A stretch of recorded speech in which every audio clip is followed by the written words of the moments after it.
తెలంగాణ రాష్ట్ర SC ST commission chairman Bhadrachalam Shri Sitaramachandra Swamy వారిని దర్శించుకున్నారు. ఆలయానికి చేరుకున్న ఆయనకు దేవస్థానం అధికారులు ఘన స్వాగతం పలికారు.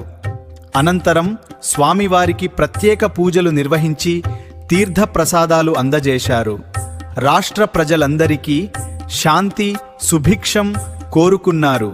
శ్రీ పరాభనామ సంవత్సర ఉగాది శుభాకాంక్షలు తెలియజేశారు.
శ్రీమాన్ నారాయణ